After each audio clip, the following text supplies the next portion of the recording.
Hi, Tom Walls, Carbide Processors. We're running a promotion where if you buy so much, you get a free side dial indicator. And I thought I'd do a video on it. This is what we mean by a side dial indicator. So they're called an indicator because they're not a precision instrument, but they're considerably better than no instrument at all. You zero it out by turning the collar, which is probably called a bezel. It's a bezel. I don't know what I'm sure somebody somewhere thinks that it's really important that we call it by a particular name. Anyway, you turn the black thing till zero, the dial rests on zero.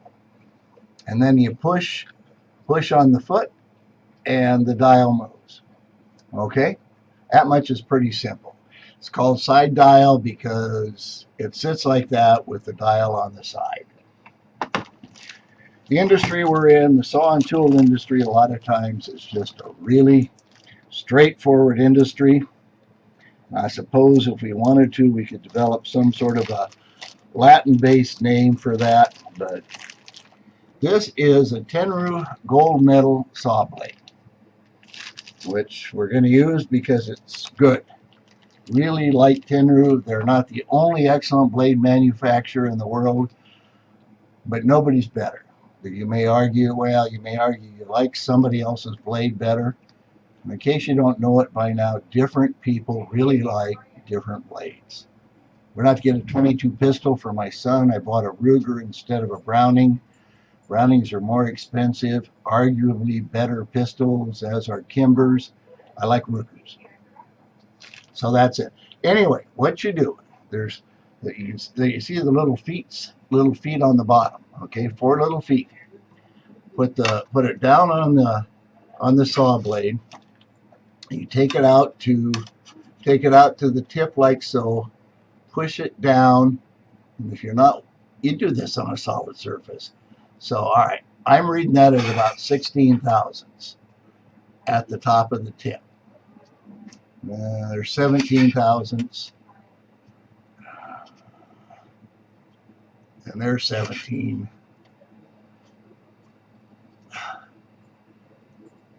Okay, so you go like that and you go around and you measure the side clearance.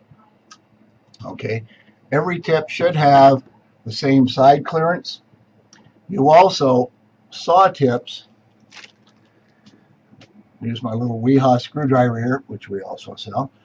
Saw tips, typically the top tapers, all right, they taper typically from, from the cutting surface back, like so. They may taper like that down the side. Yeah, let's see. Well, we'll do it. Yeah, they may taper like that down the side. What you do to figure out the angles, and if the angle's right, is you measure the back and the front, or the top and the bottom, whatever it is, and then if you can either use the trig function on your calculator. If you don't have a calculator, the trig function, we developed this chart.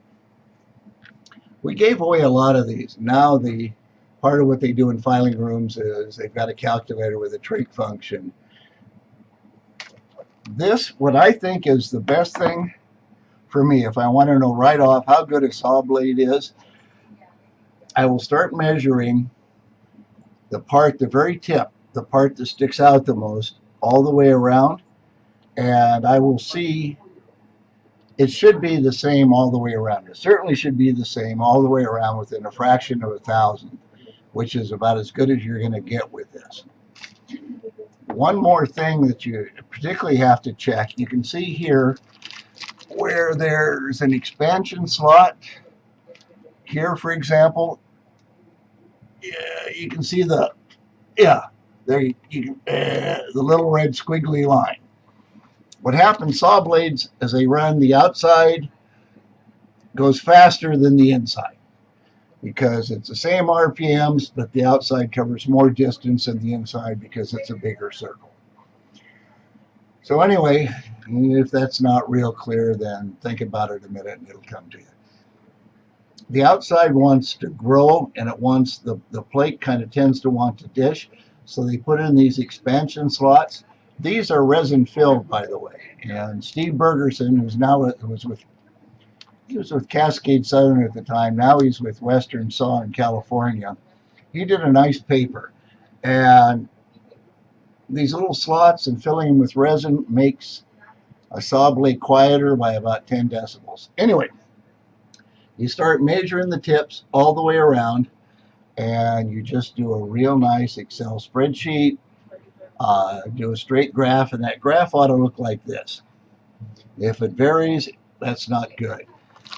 On the saw blades that have the really big slots on the outside, you'll want to check this tip, the one just behind the expansion slot.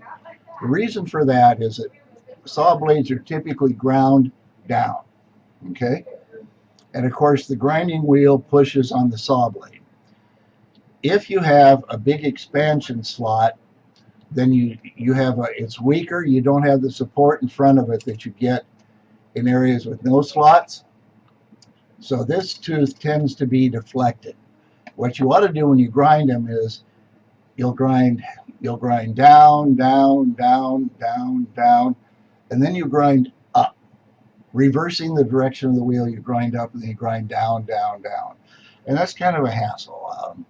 A lot of people just don't know it. The brand new Wrights and Volmers and Armstrongs and whatnot are more than smart enough to do that if you program them that way.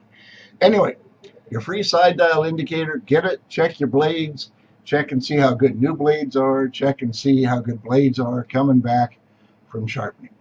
And Joe's got a deal where you get one free. Thank you. Bye.